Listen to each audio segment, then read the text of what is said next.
Hey, everybody. What's You- up? Happy New Year. Yeah, Happy New Year, everybody. Frank rang it in with a good old time last night. Man, I'm still recouping. Hung out with Miss Thang 65 and her husband's band last night at the American Legion on the west side of Indianapolis. It was a pretty good old time. Well, you needed that. Yeah, but I paid for it when I got up. Oh, I bet. Are you still paying for it a little? Yeah. Yeah? Yeah. But I'm good. Well, I'm good. we decided to give you a little extra recoup time before we did our first live in 2023. And I know a lot of people have tomorrow off, and those that don't can watch the replay. Yeah, Stephanie. I sure felt it this morning. So, do you want to start us out with saying hello to everybody? Well, let's get back to the top here and see what we got going on. Looks like our main crowd. Randy, what's up, Randy? Talked to you a few times the last few days. D, what's going on, girlfriend? Michelle Salwa, nice to see you. Who else? Angela L from Opinions Matter. Are you over messing with my list? I just got to say, yeah, you mentioned Angela L from All Opinions Matter. Yeah. Just got to say thank you to Angela. She is on top of things. She shares things with our Facebook group. She's giving us information all the time. So big thank you to her. And also to Andrea Delph. She does a lot of research for me, and I know she shares it with both of us. So, we're all about giving kudos to those who stand out and help and I want to give a shout out to Purdue, and I've actually had a few conversations with her the last week. Yep. So appreciate it, Miss Purdue. And to all those that email us and leave us comments, we love it. 2023 is a new year. We are both going to get better at responding to those comments, emails in a more timely manner. That's one of my goals. I've taught Frank some things when it comes to the email. I had him on mine. Even though we weren't doing lives, we were still working behind the scenes, and I had him on live for a good hour and a half. And even got my videos uploaded from our October visit in Delphi. What? You even got my videos uploaded. Well, to your computer, yes. And you got them to me. So that is a video that's going to be coming out here shortly. So he's learning. I'm fast tracking him. 2023. I'm going to be teaching him a lot of things. I'm going to be learning a lot of things. Together, we're going to learn. Hey, Sleuth, how's it going? Happy New Year. Good to see you, Sleuth. Happy New Year, bud. Okay, so where did we stop up here? With Angela. Okay, so we've got Michelle. Within Inquiries, J-Locks, Purdue RN, Joe Mosier, Olivia too. Good to see everybody. D, how you doing? Suspicious Minds. Stephanie, nice to see you.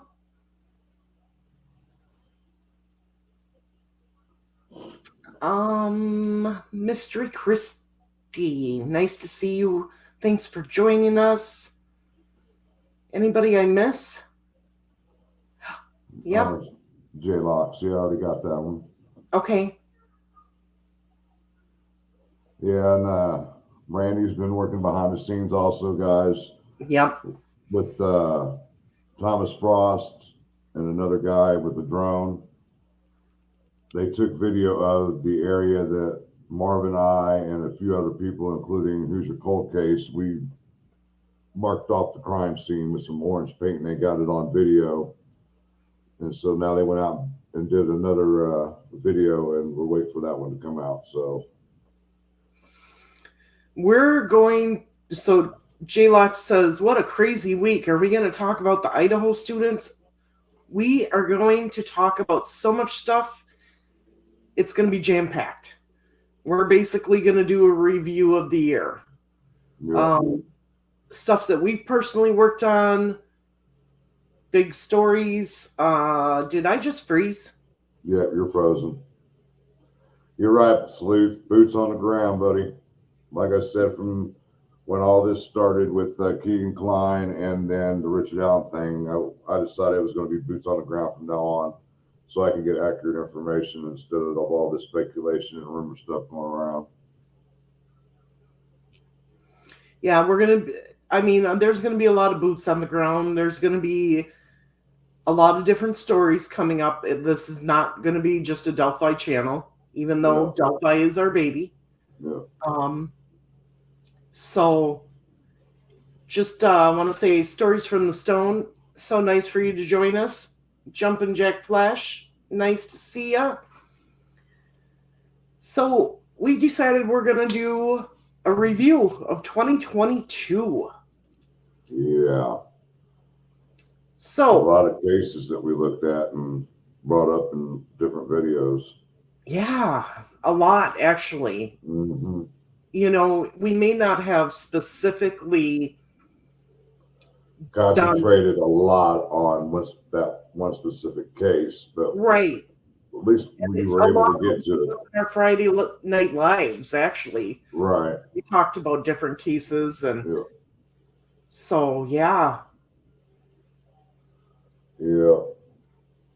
I mean, so there's so many we could look at. I mean, I know. Start off with. So some of the big cases. Correct me if I'm wrong. Was Gabby Petito in 2022? Oh yes. Okay. Oh, yes. So that one comes to mind right away. You know, that was probably one of the biggest cases in the beginning that we followed. You know, and actually I was just reading something about that case again. Apparently the mother had written a note of some sort to Brian to let him know to meet her. She was going to drive wherever she needed to with a shovel to help him bury her body. Yeah. I heard about that also. Yeah. So I think that was the first big national case that I remember of 2022. Yeah. Was the Gabby Petito story. Just breaking out and going for weeks, months, you know, finally finding her. And then the search for Brian went on. Wild goose chase started with him. Yeah. And then after months, parents go out to the reserve and finally find him. Which was awful strange to me. Yeah, I agree. I agree. There's some strangeness in that case. Definitely. Definitely. Some other big cases that I remember, of course, is the Waukesha parade that hit home close to me. Daryl Brooks and that whole fiasco of a trial. Oh my goodness. Fastest trial I have ever seen. Fastest trial I have ever seen get completed before the 1-year anniversary. Wow. Way to go, Wisconsin. And he's exactly where he is. Oh, yes. And then Summer Moon Wells, that's, you know, the Daybells, Morphew case. Yeah. I mean, those are some of the big ones. The little boy in the suitcase. Little boy in the suitcase, absolutely. We're going to actually, I'm going to do a video about that one and focus on getting the mother's picture out there so we can get her caught in 2023. Yeah, and then you got the Harmony Montgomery. Yeah. Well, okay, so if we, so for big, huge cases, Idaho 4 right now. That's the biggest case out there right now, yeah. Let's just talk about it. You know, 4 See, students my lost their life. how do they track it to him? They got Yes, DNA. They got him on video. What is it that they have that points it at him? exactly. I mean, that Idaho community is in an uproar right now. I mean, 4 students lost their lives. All of a sudden, it breaks last week that they arrested somebody. He's got majors in criminology of all things. Yeah. And he Um, didn't live but 40 miles yeah, from the location when he was going to school in Washington. yep. And And waiting then for that PCA to drop. I'm and hoping then that for him drops to be quick as on and then for him to be on Reddit doing yeah, like a study type thing he wanted to do. And I'm thinking, whoa. After I saw that, I was like, man, this guy was really, he had some plot going on in his head. He just wanted to get opinions from other people. yeah. And that's what I heard, J-Lox, is that it had something to do with genealogy. Yeah. Is how they found him. And I just saw something about this is allegedly. I just saw something about his dad was with him. I haven't heard that yet. Okay. So, if anybody's been following real close on that case, if you know anything about his father being with him, would you let us know? Put it in the chat or something. yeah, and I'm so glad that Andrew brought up matched it with 23andMe. I'll be right back.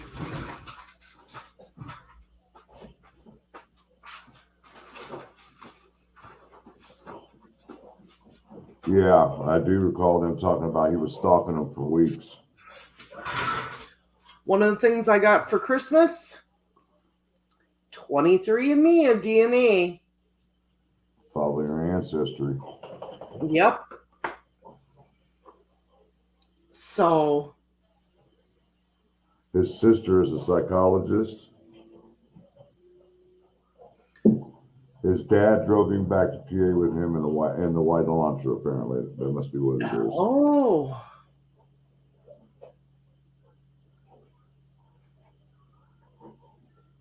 So, like I said, I just saw that before it came on, so I have not got to look into it. So I'm glad that some of you are all caught up on that. It almost sounds like this guy had a fetish with serial killers. And he was like I was saying, the Reddit thing, he was just getting opinions on what people would do in a certain situation, like kidnapping or assaulting somebody or whatever other questions he was asking on there. And trying to derive what's the best options for him to get away with what he did without being caught. Well, you didn't think about the DNA, did you, buddy? Yeah. Well, and I did read that he was acting weird in classrooms. He was a teacher's assistant. He was very specific and very strict on grading and just all kinds of, I mean, it's exploded, the information that's coming out on this guy. And this guy has got degrees from several different universities. Yes. And was working on his doctorate. Right. So you're talking he went through his associates, his bachelor, his master's, and now he was going to go for a doctorate.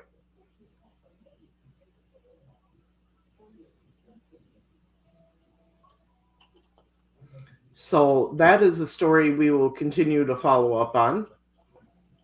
Yeah, Purdue. I just watched the thing on BTK last night. Watched the documentary on him.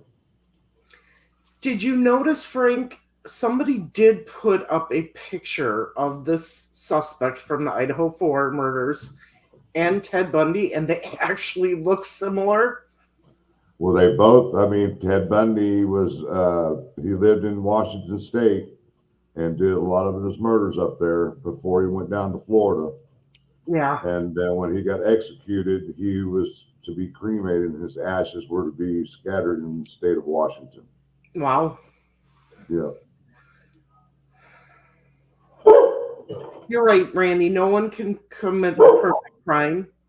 It can take years to solve them, but there's no such thing as a perfect crime. See, that would be neat to do something is go back and see what's the oldest unsolved homicide in U.S. history that has been Yeah, it solved. would be. That would be pretty neat to do. Yeah.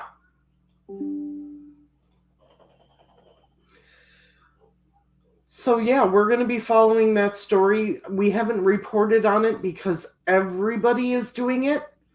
Yeah. I know you guys like to hear our views on it.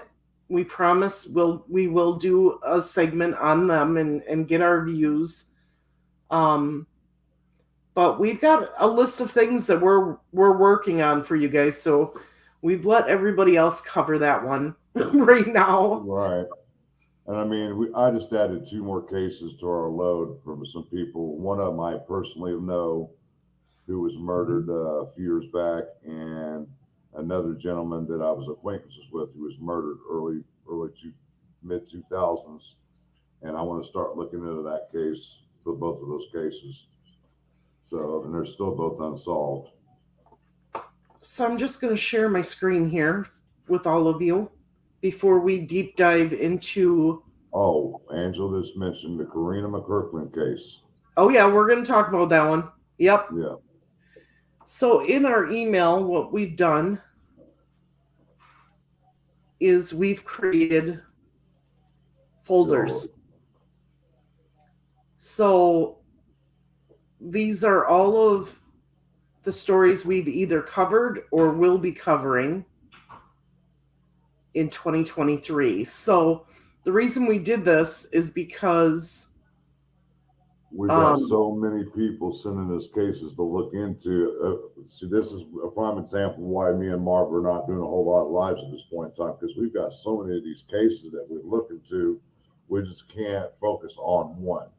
The main one that we really focus on is Delphi and Tabitha Shuckbrain's case, or the Florida fires. So we'll talk more about what we're going to do in the future, but let's look in the past. One of the things that I did do, I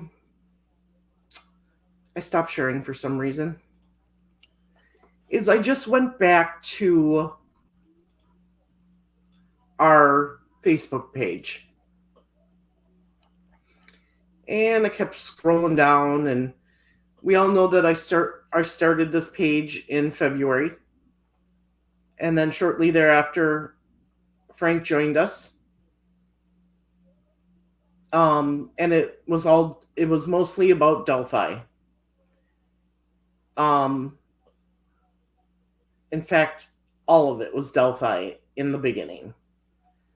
So if you're new to the channel and you have not seen all of our Delphi videos, go check them out.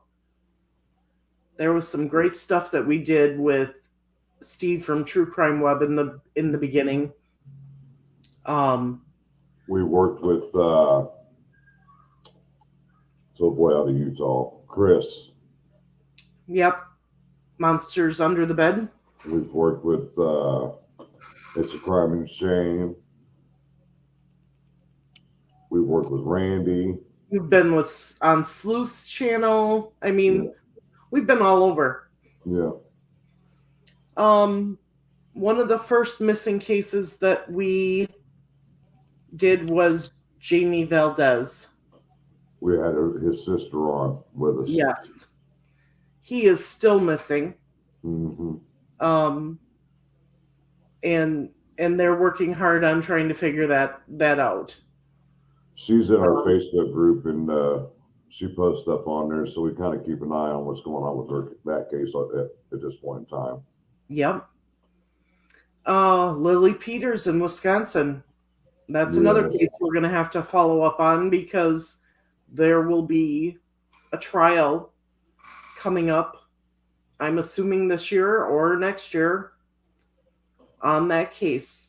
That's the little girl that was murdered by her cousin in Wisconsin here.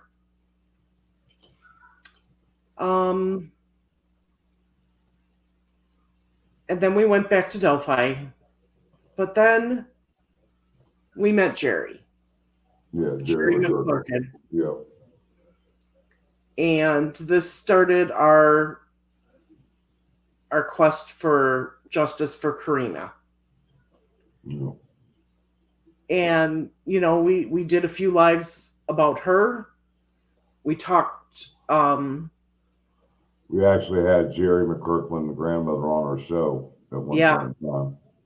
We, you know, and definitely a big year for them. Yeah. That really kicked off the year for us personally, I would say. Yeah. Because Karina's case was 6 years old. She was missing. We didn't know what happened to her. And boom, all of a sudden, you know, for being in that area, that's the case that kicked off everything. Yeah.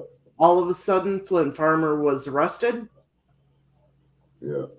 There was a domino effect that was taking place with a lot of stuff at that time. Right. You know, Flint Farmer got arrested. He or others, I would probably say others, guided police to where they could find parts of Karina's remains. Mm-hmm. The family was able to have that closure and knowing, yes, she's positively gone, and have a service for her, remember her. And now in 2023, we're going to keep up an update as far as when. I believe his trial is set for February or March of this year. A lot of trials are set for February and March of this year. So we're going to be busy. Yeah. Keeping you updated on all of these cases. But this is the one that kicked it off, guys. Yeah. This really did. This was the start of a chain reaction that went wild this year, you know. And I'm so happy for her family that they did find out, you know, she's definitely gone, which they knew. But when you don't have remains, you always have hope. And then you come to the reality that she is. But at that point in time, yeah, you're going to be sad and everything, but in the same sense, you know, you're going to get a little bit of closure now. Right. At least you have her home and you know where to find her anytime you want to see her. Yes. So then, you know, we did the new branding of the channel. Yeah. After that, I changed things over. We had a little hiccup on that so that you would have access to more online and I wouldn't have to give out my passwords and stuff. And so everybody was patient with us. So definitely we're thankful for that. Then we went into the Harmony Montgomery case, another case that exploded this year. Yeah. And not at the beginning, more towards the end. Yeah, February was just the announcement that they served a warrant for the refrigerator and all that stuff at one of the properties. Right. And then in the end, the father was charged with murder. So that is another trial that we will be following this year. But they still don't have no remains, though. That's the whole problem. No, I wish they would find her remains. Yes. Exactly. I agree with you there. And then we got, like we said, the little boy in the suitcase. They got one of the people in custody, and she's due to go to trial this year also. And we do want to cover that case a little more because we want to plaster the mother's face all over the place as much as we can to try to find this woman. Yes. Vid inquiries. Been home with COVID. Just wanted to pop in and show love. Off to get some sleep. Please get some rest. We hope you feel better very soon. Yeah, and then, well, like I said, we went back to Delphi, and then all of a sudden things kicked off with Karina. We had the press conference, the arrest. We started Flora Fires, and we're going to work with Shannon on that again this year. There's a fireman that's been talking with Shannon in another state who just started his own YouTube channel. And he's been following Delphi in the Flora case. So. Next, Derek Farmer reached out and said, hey, I got a friend whose son is missing. So came in. Yes. And we did some live streams on him, putting his information out there. He was found. Yeah. It just shows what the collaboration of the YouTube community can mean to so a lot of families when we all work together for one common cause. And this is one of the good ones that turned out with a good ending. Yes, because I can honestly say that our fellow YouTubers jumped in and really helped us get this information out there. Exactly. Along with the whole true crime community. And it ended in a great result of him being found. Yes. So we also did it for a real good friend of mine. Her cousin went missing. We did the same thing for her, and the next thing you know, the cousin's calling her mom like, why is my face plastered all over social media? Yep. And the sad part of this whole story is that she ended up passing away here the last month and a half to 2 months ago. So I'm sorry to hear that. So then we kind of went back to Delphi, Flora, brought in Mark with the Tabitha Shuck Rains case. Did an interview with him. Yeah, we are moving somewhat on that case. We are starting to get additional information that's coming in that we're trying to get verified and trying to get some information from other people that have talked before. So this case, it's a huge case, and it's going to take time to work out everything to get what we need to see if we can make a difference. Yeah, and so for all of you that don't know, this is the oldest case. Well, right now, this is the oldest case that we are working on, which is 20 years old. We have been provided documentation from individuals. We're not saying who, because it was anonymously, a lot of it's anonymous that has come through. I have 3 binders of information. We have people contacting us now, giving us more information. Yeah. But Tabitha was a 16-year-old girl from Tipton, Indiana, and she was brutally executed, shot between the eyes, and left in the Tipton City Park Creek. Yeah. So married with a newborn child at that.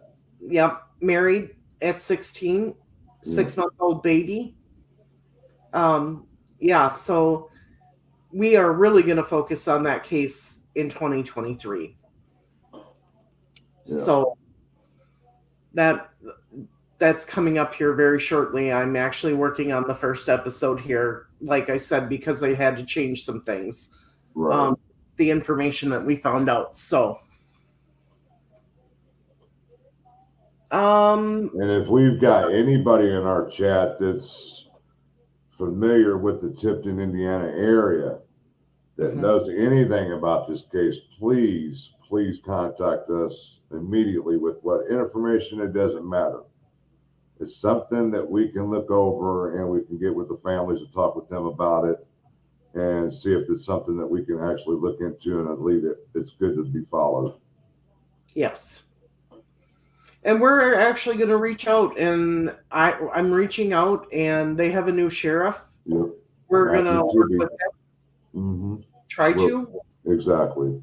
I am going to actually reach out to a lot of the key players in this case, in Tabitha's case, because there was a trial and there was somebody acquitted.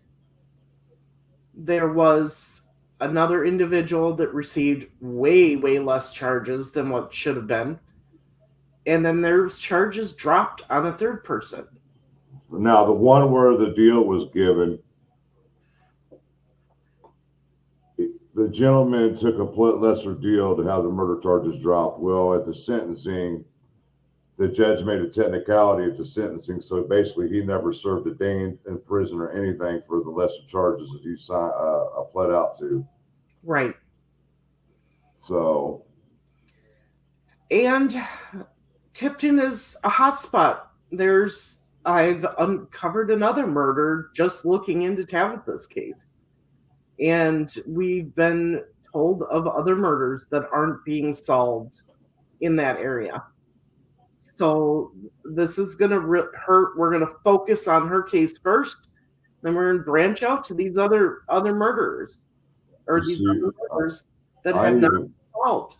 I pulled crime surveys, charts, maps, all that stuff for the area of Tipton. Well, and we got to remember too, with Tabitha's case came psychic sleuth.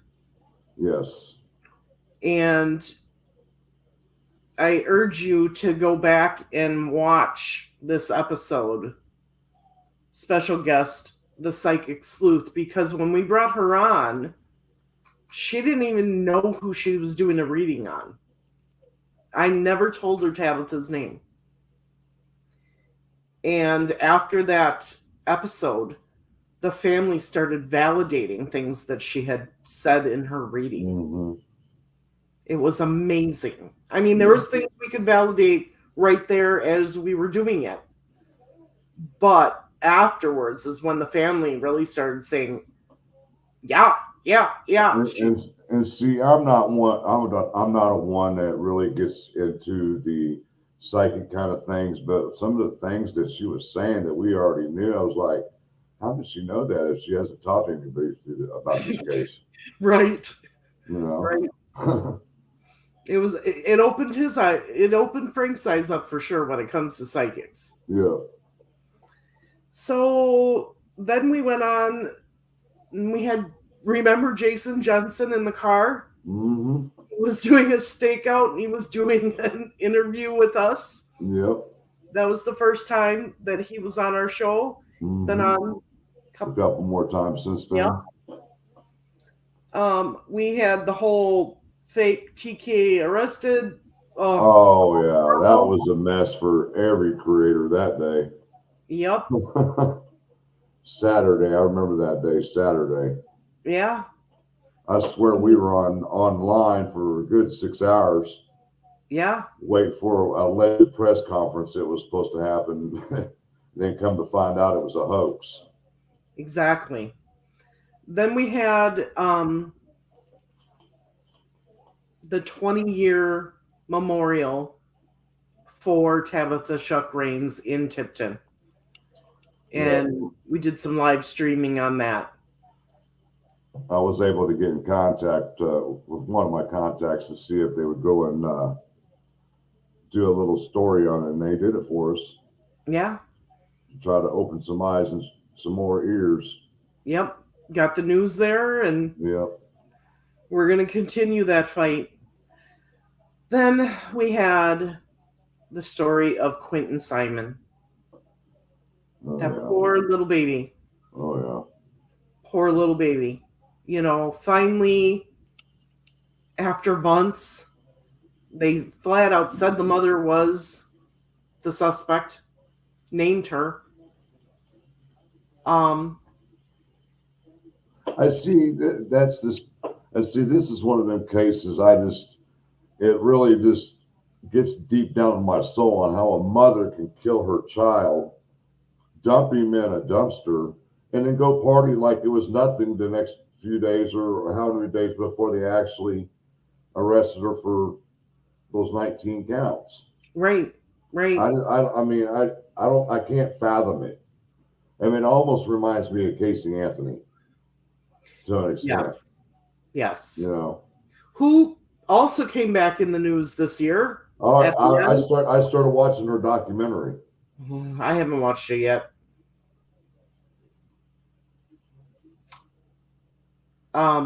So, we're getting blasts from the past.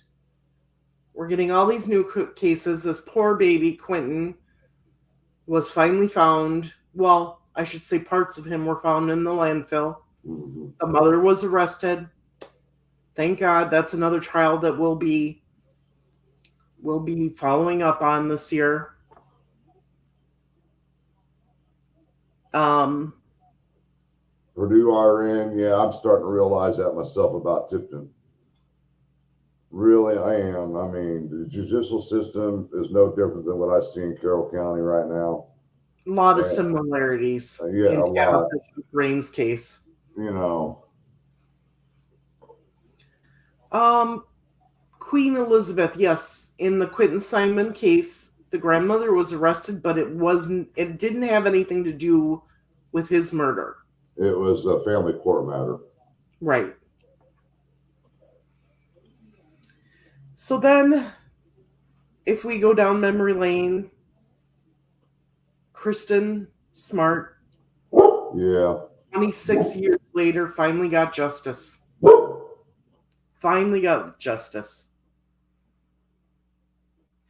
And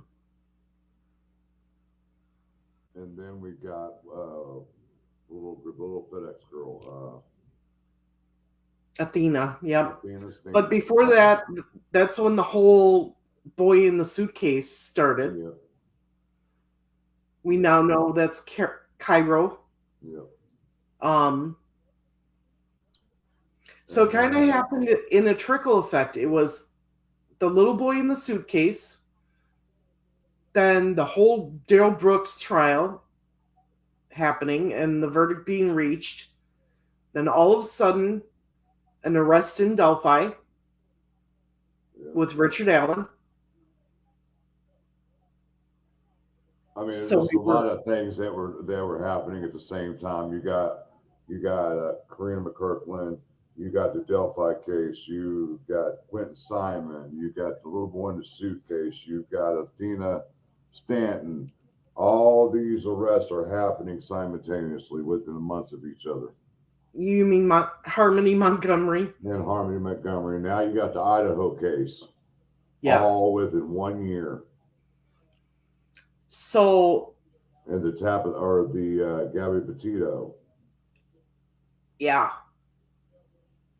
Then, just recently we had missing teen from Tomahawk, Wisconsin, Jessica Jonasy. Yeah. We had absolutely no leads on her.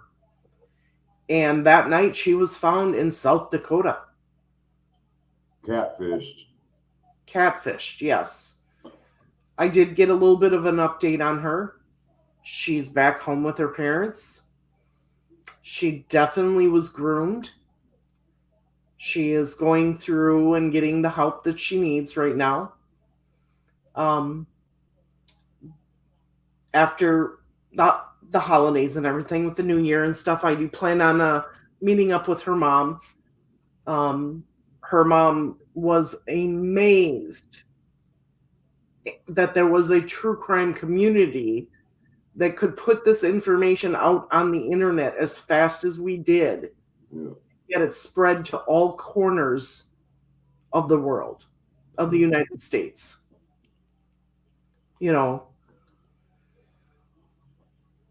Yes, Queen Elizabeth. They had issued warrants for 2 people in this case, the mother and a friend of hers.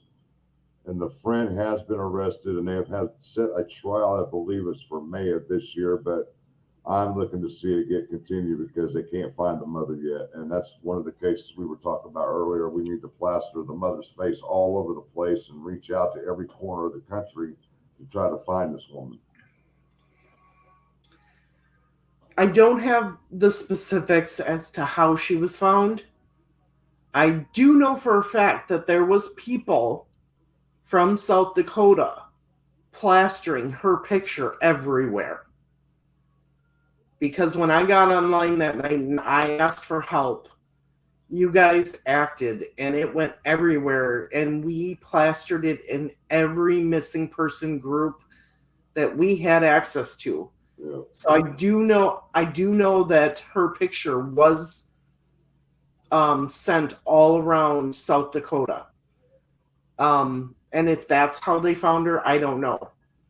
But I'll get those details more when I meet with her mom. I've kind of just let them be because they need time as a family, Right, to deal with the things that they need to do to help her. Stephanie, I would imagine digital tracking is probably the one they found her. Yeah, somehow or somebody tipped it in or something. And then we had Athena Strand. Heartbroken story, out of Texas, where the FedEx driver hit her with his FedEx truck and then prompted to put her in the FedEx truck. And because she said that she was going to tell her dad what he did, he killed her. And dumped her right next to Another creek. Yep. So, and then you have, that's just the stories that we've done and followed. But then you have even the bigger stories of all the mass shootings, the grocery stores, Yes, the we covered one of those stories. The Indianapolis Mall. Yep. Uvalde. Yep. Club Q. So many shootings this year. It's been crazy. So there's never a dull moment when it comes to the true crime community. No. There's always something to cover. Yes. And see, that's another reason why we try to back away from certain cases, because just about everybody and their mother's covering it, which is kind of unfair to those other cases that don't get nearly the coverage that these big cases are getting. So that's where me and Mark try to step in a little bit and try to cover some cases that do not get followed like that. Right. Like the Tabitha Kashucks. Nothing has been covered on that case for nearly 15 years. The police have not even talked to her parents. Right. Since 2009. They refused to talk to her parents and give them updates on the case. What the hell is up with that? The police department can get mad at us all they want for putting things out there, not necessarily directing anything at law enforcement when it comes to that case. But that they're getting bugged, and it's probably pissing them off. But you know what? Who cares? Something's got to be done. Yeah. So let's talk Delphi. Oh boy. I want to have Purdue up here and Randy up here too, if you guys want to come up. So much has happened on this case this year. Okay. So what bomb dropped first? The Keegan Kline transcripts. Yeah. The Ron Logan search warrant.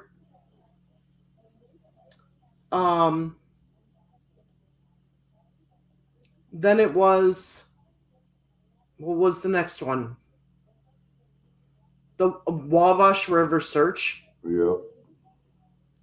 Now you got the PCA that gave us some vital information in Delphi. Hey, Purdue, if you're coming up, let's go. What's going on, Hey, Randy? Randy.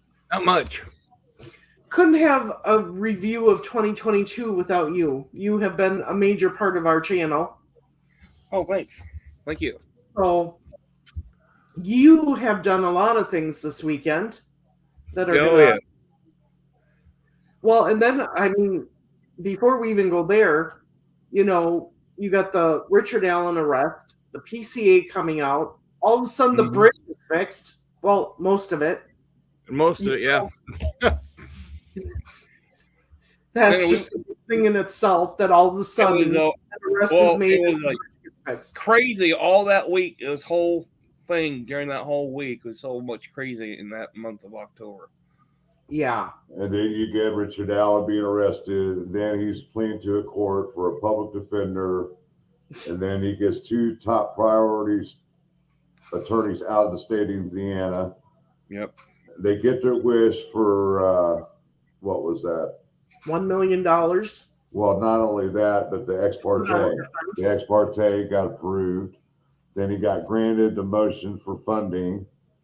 Yeah. And then you got the motion for supplemental discovery that was just done on Friday. You know, there's a lot of things we could talk about when it comes to this case in just the last month alone.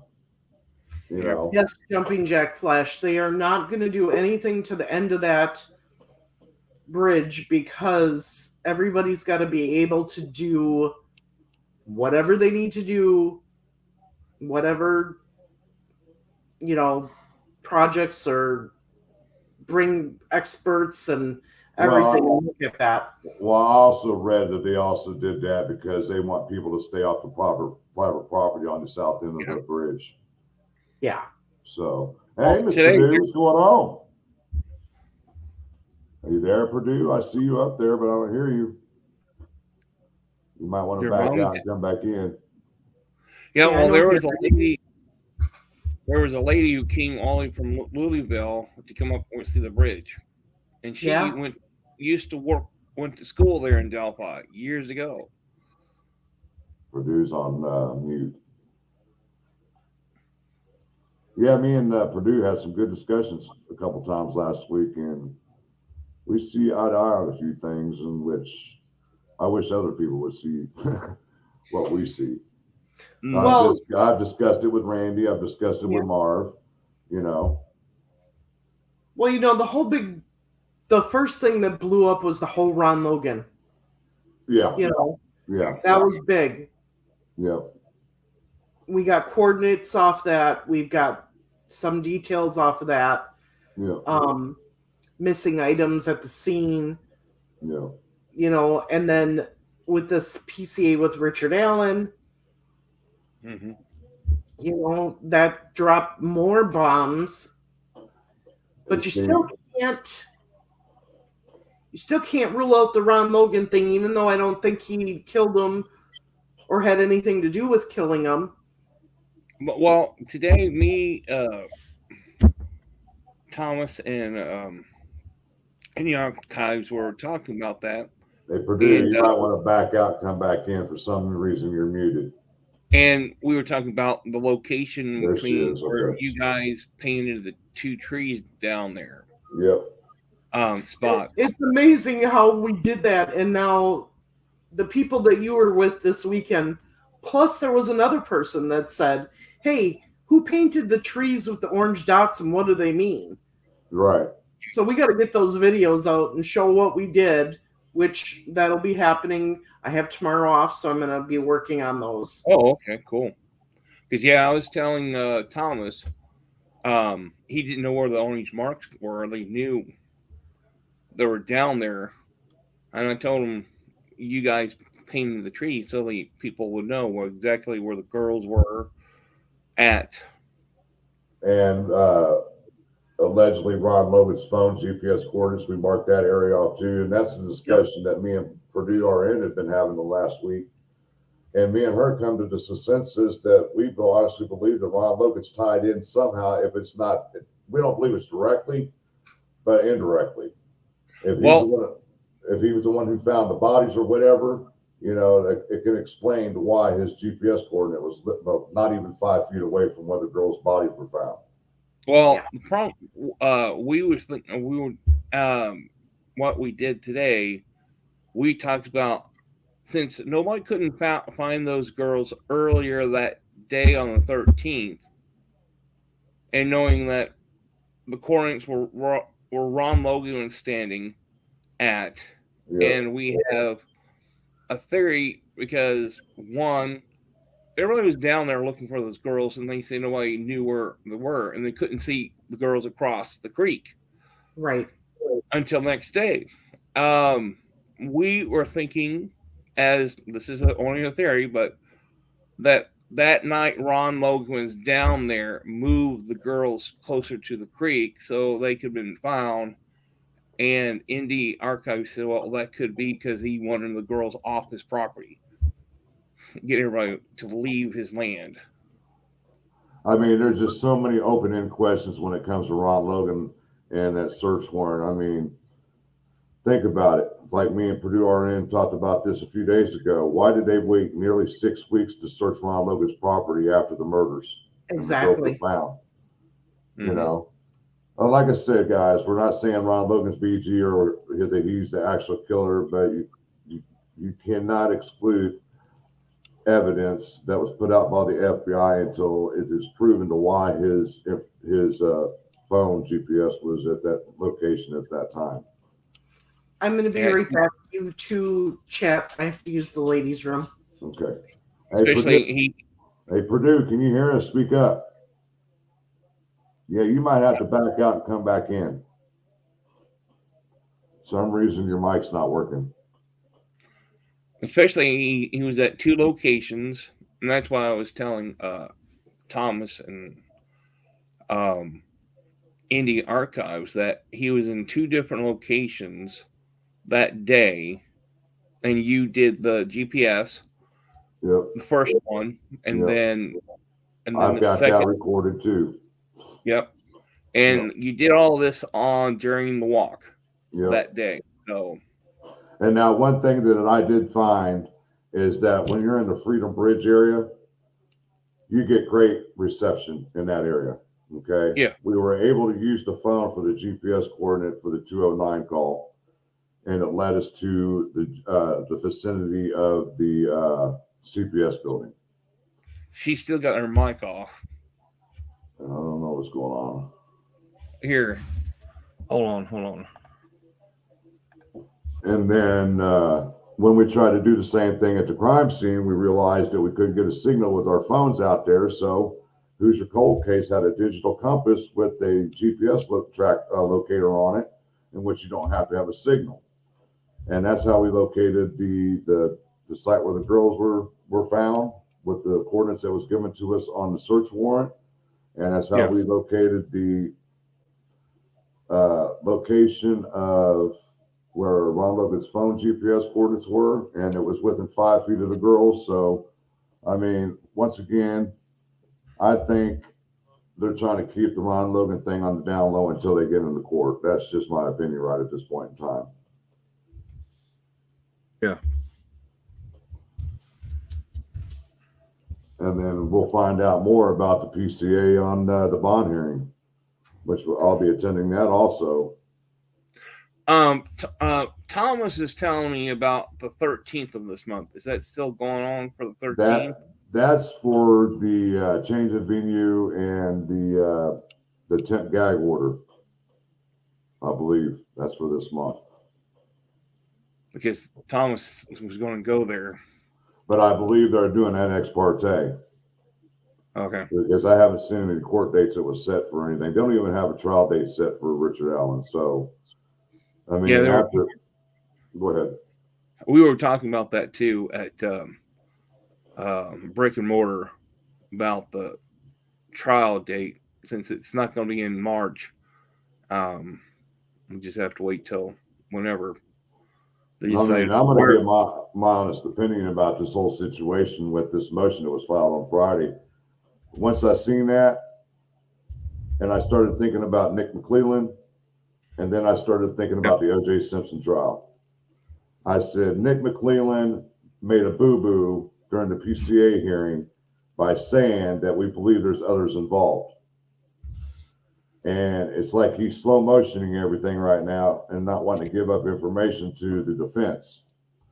Well, the defense is pushing Nick McClelland into a corner to give up what he has so they can get their investigation going and get the trial into court as quick as possible.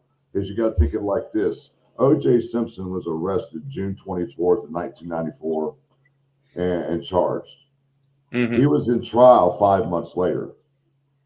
5 months later. So the defense knew what they were doing. And I said, man, they're doing a O.J. Simpson defense tactic here. Yeah. Oh, yeah. So Purdue are still having problems. Apparently so. Do you think the trial will be moved? Yes, they're already talking about moving the trial out of Carroll County, but they don't know where.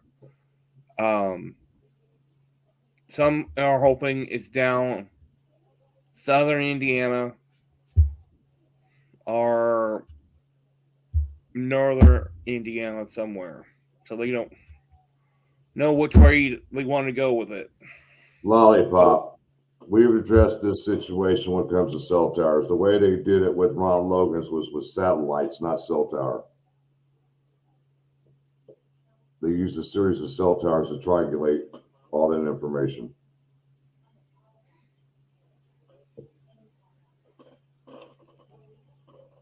So, yeah, satellites are different than satellite is completely different than using cell towers.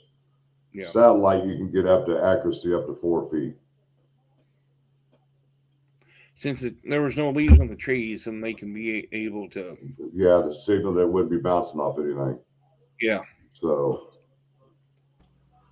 Yes, and those videos will be coming out this week. I will make sure I have tomorrow off, and I will make sure that I get them put together and published.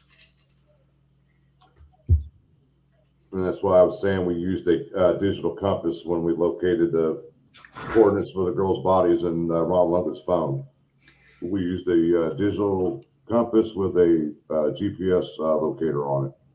Yeah, and we'll have Hoosier Cold Cases come on and show you his compass and explain what it does. Right. Because he was an integral part of that day. Yes, he was, because we attempted to use a cell phone first, and we couldn't get a signal where we were at. And Hoosier was with us, and he said, "Here, we don't need a signal for this." So, since we already know the GPS and phones don't work very well, but Hoosier had the stuff that they need. Yeah. Diamond Eyes. At this point in time, I still believe that KK is tied in somehow, just through the Anthony shots, until some other information comes out showing that it wasn't. But I mean, Richard Allen said he was looking at stock ticker when he was walking the trails that day, and I have a hard time believing that. It's just like I have a hard time believing about the woman who said she was driving 300 and seen some guy that was muddy and bloody and looked like he'd been in a fight. I would immediately call the police if I'd have seen something like that. Yeah, I would. Yeah. It's like, there she is. It's like you need help or something. You need to get to the hospital or whatever. Right. Her mic got shut off again. Something's going on when she comes there. Can you hear us? She's got a problem with her mic. Yeah, she's got a problem with her mic. Would it work through my computer on Facebook? Hey, Purdue, put your email in the chat box and we'll try it through email.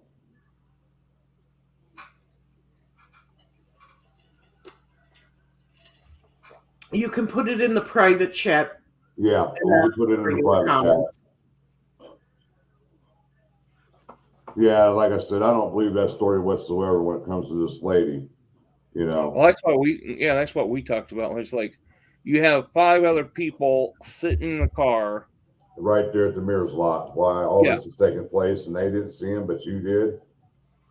You know, and then like the other situations we were talking about, Richard Allen admitted to being on the bridge, being on the first platform, admitted to wearing the same clothing that BG was wearing, and then allegedly goes back and sits on one of the 3 or 4 benches along the trail going back toward the Freedom Bridge. Okay, you saw the 3 teenage girls, and they admitted seeing you. But tell me one thing, Mr. Richard Allen, if that was the case, Derek German arrived at the trail around 3:15 that day, ran into flannel shirt guy and asked if he had seen the girls. If you had seen them, they would have said something, or you would have said something. They never mentioned anything about seeing you at all. Right. Cheyenne didn't mention anything. I'm sure Daniel Pearson was there around the same time. He didn't say anything about seeing you. No, it's like he was invisible or something. That right.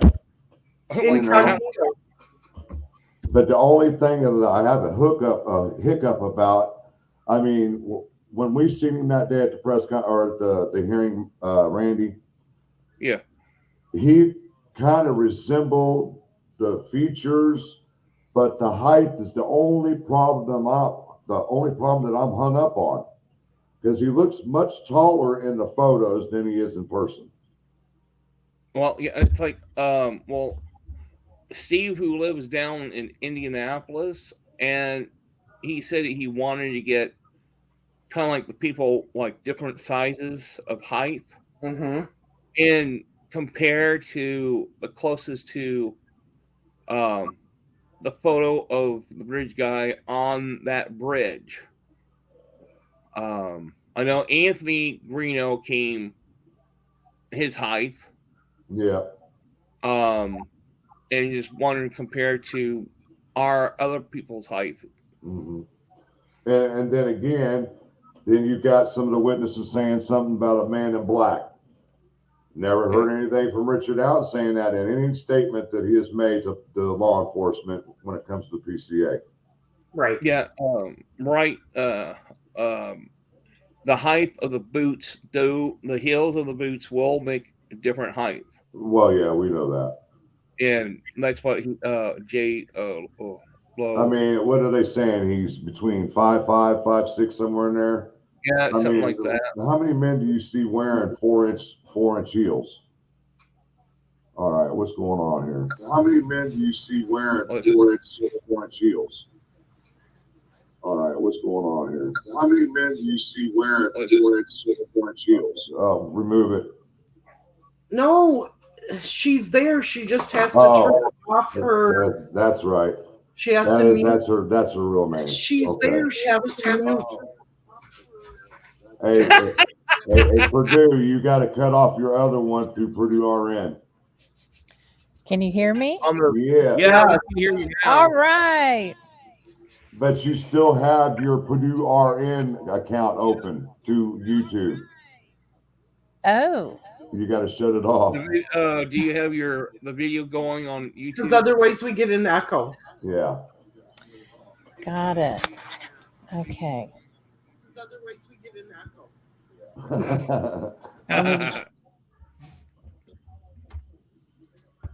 There you go. Here we are. All right, now say something. Don't tell me we lost your mic on that one. What the heck? She's. I heard her laughing.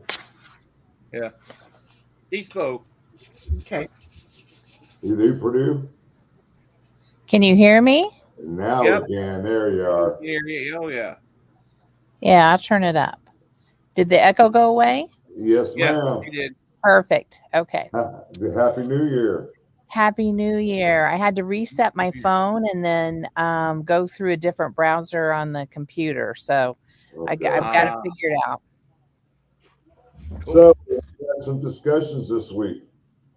Yes, we have. And like Frank and I were talking about, obviously the FBI has additional information for 2 of their members to still be insistent that RL was involved, not necessarily in the murders, but somehow involved. I mean, of course, they think in the murders, but they've got to have additional information. We're talking the FBI, for Yeah. them to still be so adamant that so they've got to have additional information we're not privy to, and whether it's a cleaning agent that was used and empty containers found, that rumor mill at Right. RL's.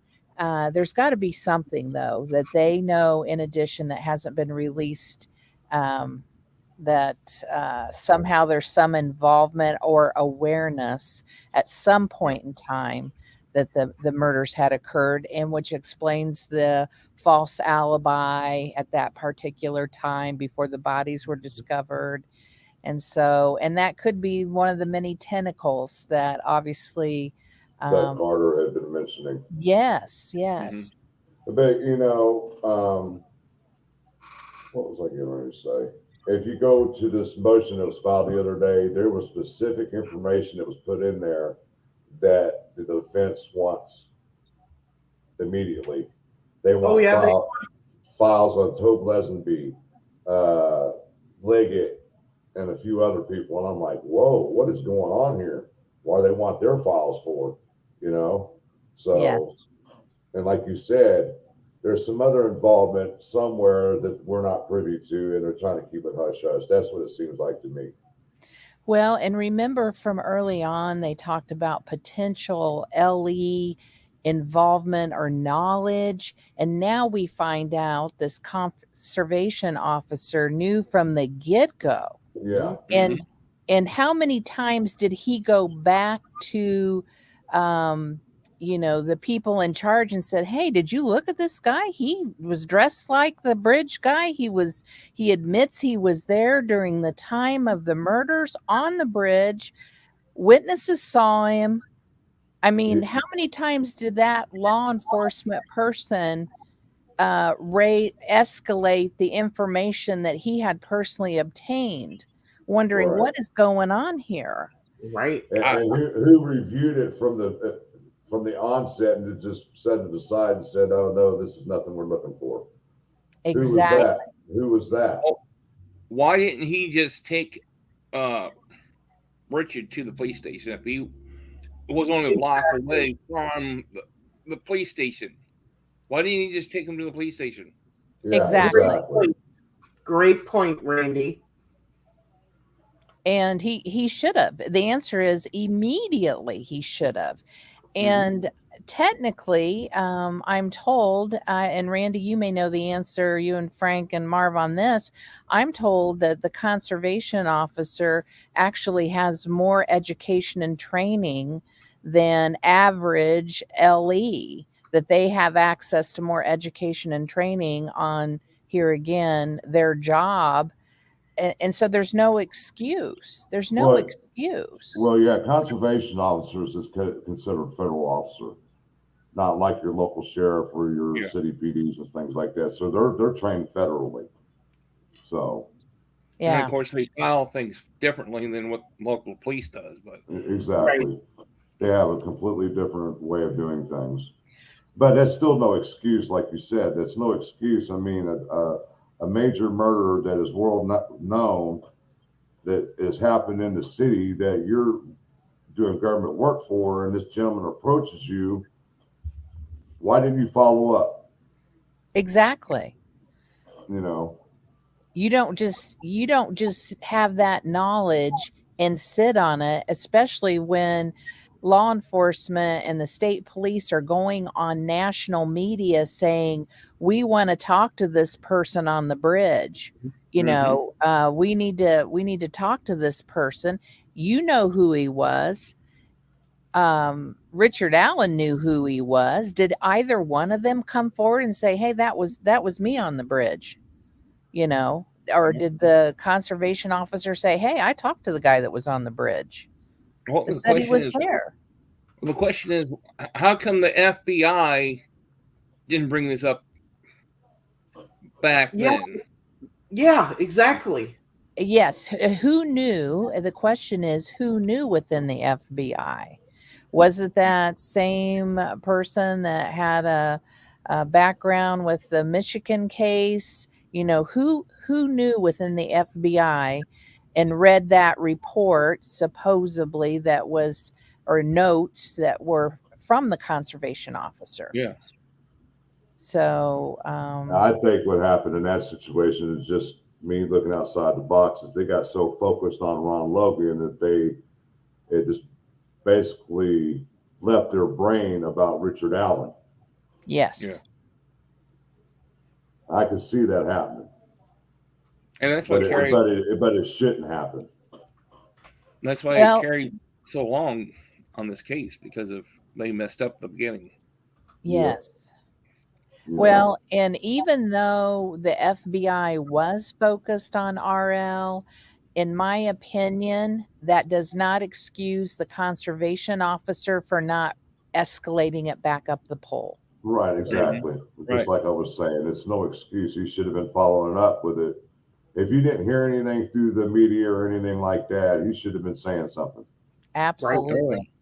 You know, and now, I mean, I don't know who listens to Murder Sheet a lot, but I don't. But I've been hearing rumor through the rumor mill that through this motion that they filed something about confidential informants that are involved in this case. Who Have knows? you heard that? I have heard something about that, yes, and I've heard that all along about confidential informants involved. Well, if you think about it, think about Keegan Klein. Yeah. Yeah. They brought him in for questioning right after the girl's murders. They knew they had all this evidence on him with the CSAM and all that crap, and they let him go for 3 years. Why would they let him go when they had so many major felonies on him at that point in time? Exactly. Randy, can you answer this question? It says, wasn't there only 13 law enforcement in Delphi at the time? I do 13. recall. There was more than 13 law enforcement in Delphi.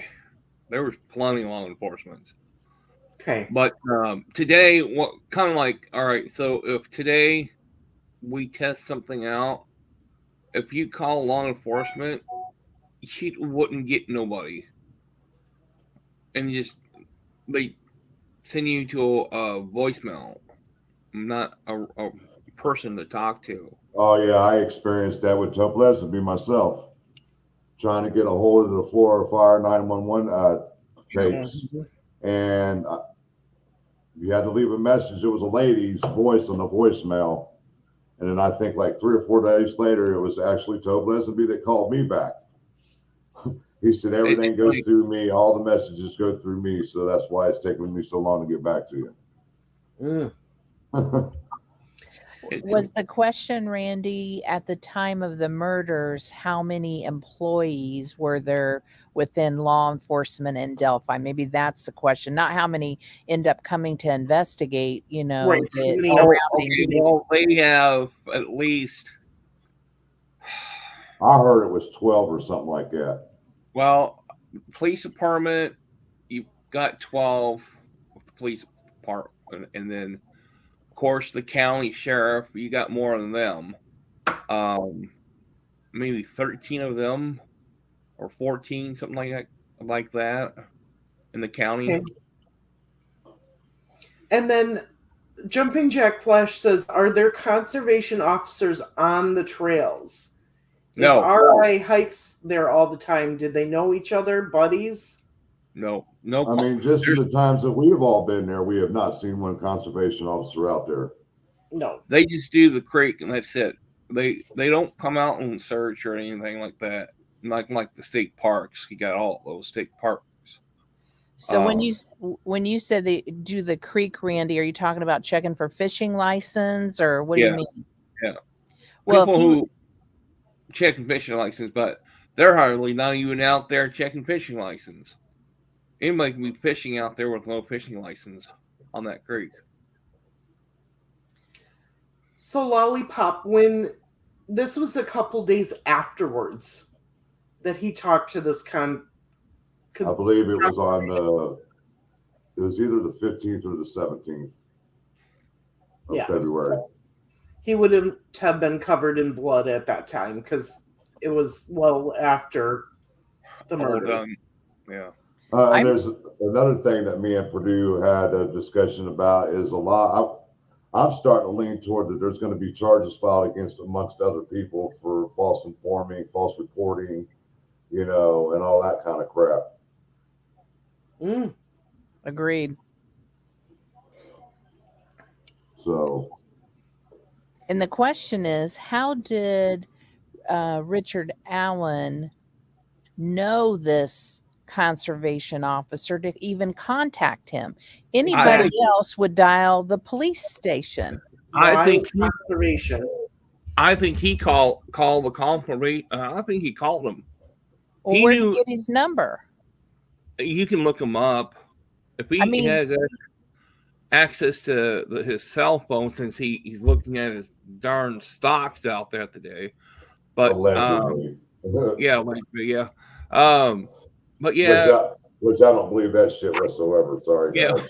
I don't either. I don't look at stocks. If I was going to look at stocks, I'll look at home and stuff. Right. But I think he called him. He knew that if he called the police, they would really know that it was him. And he was kind of like everybody said, he was trying to do the decoy thing, stay away from the police. Let's go to this person. Probably doesn't have any knowledge of what's really going on right at this point in time, except for Delphi, the state police, and the Carroll County. That was strategic. That was just, to me, showing his guilt then. Yeah. He knew witnesses had seen him out there. So he knew he wanted to cover the base and say he was out there. Yeah.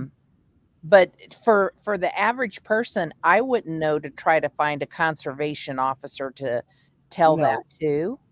No. And his timeline is way off compared to what we've discovered and Ellie has discovered also. Yeah. His timeline is off. So go ahead, Randy. I think he had the phone number ready.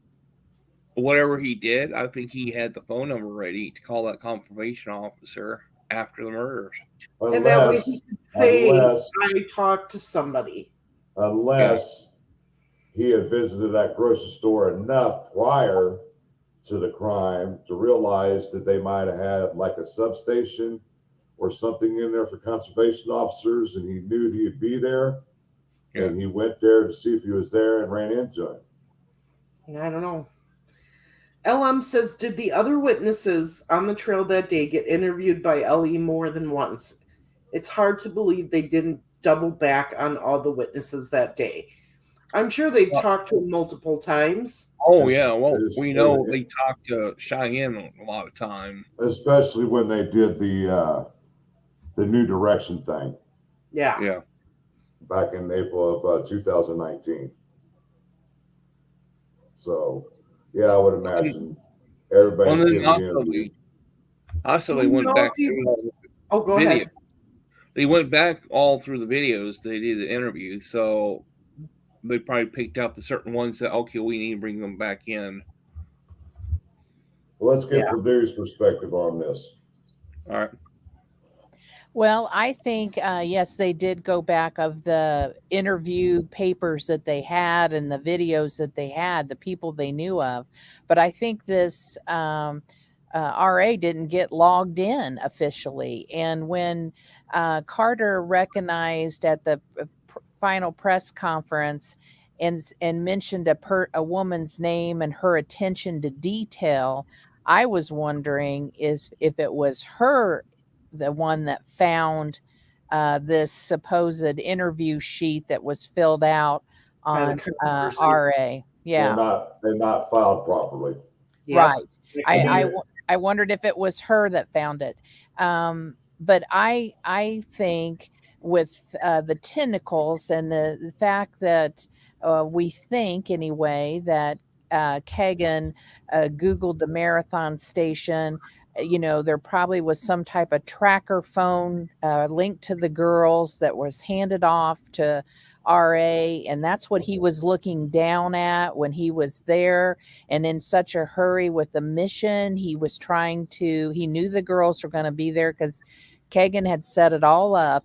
And that's why he was looking down. And that's why he had the explanation that he was looking at markets, because he knew witnesses could say, well, he kept looking down at his phone and looking down. And so he made up that excuse, in my opinion. This is just a hypothesis, that he had some kind of tracker able to track, and it may have done with the reset of the phone that was done, or somehow some virusy tracker thing was put on. I don't know. But, the tentacles part, I keep thinking the marathon station, him looking down, him being in a hurry to get to where he was going. And if he just went there to kill somebody, he could have killed somebody before he got to the girls easily. Right. Yeah, right. And that's where it comes in as far as the Anthony Shots account. I do honestly believe he had access to it. And I believe it was a burner phone that was used. And that's what we've been saying for the last year. Yes. There had to have been a burner phone involved in this. And then you see in the probable cause affidavit, they mention a phone with the IMEI number, but they couldn't track back to who it belonged to. Yeah. Diamond Eyes, Snapchat did not track locations at that time. No. So just want to go back here real quick.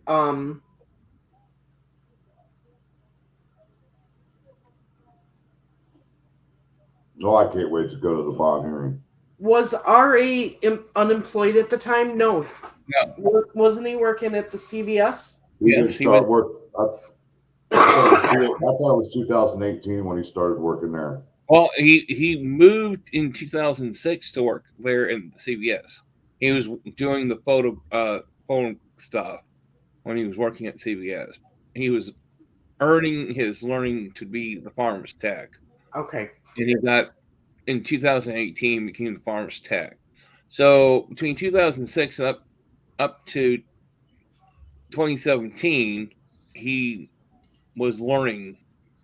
But the people would know who he looks like when everybody goes in CVS, and that was the only store people would go to get stuff from medicines. And that would coincide with what Tobin Lesby had said. He recognized the voice from the audio, but couldn't place it where at.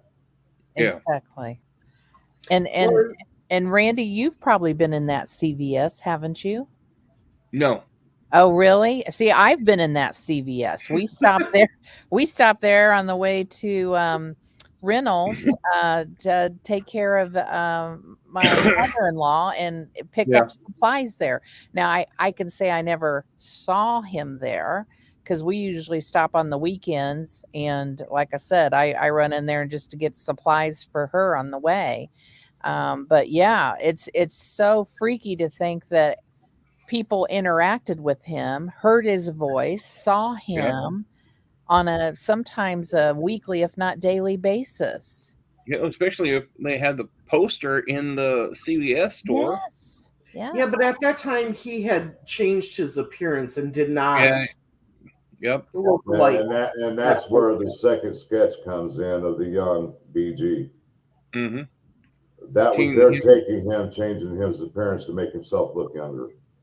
Yep.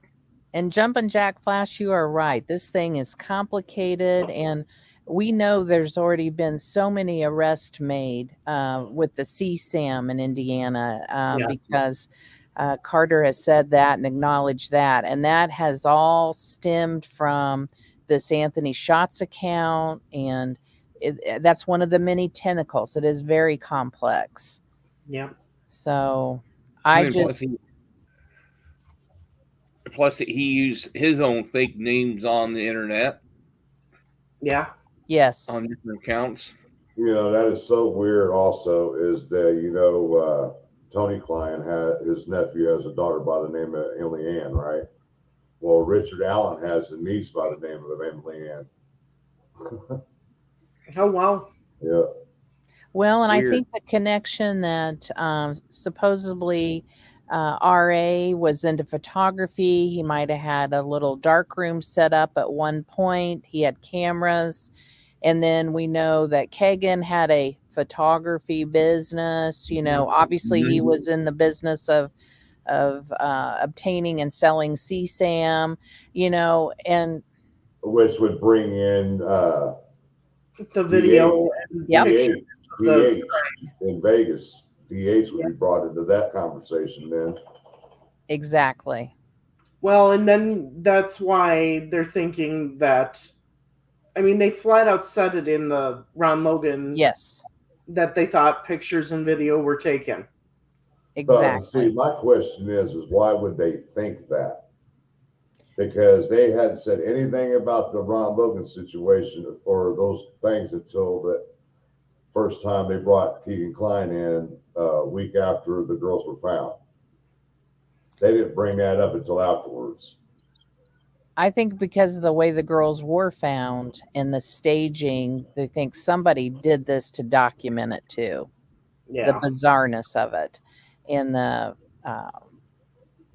they just didn't do it. Not only did obviously they murder the girls, but there was another reason that they staged them the way they did afterwards. Yeah, that's why I can't wait to go to the bond hearing because we know Nick McClelland's going to have to give up some type of evidence to prove why he doesn't deserve a bond. Right. Yeah. And Ellen says, did Ellie question Keegan about the Marathon gas station search during his interview? Has this search been confirmed by law enforcement?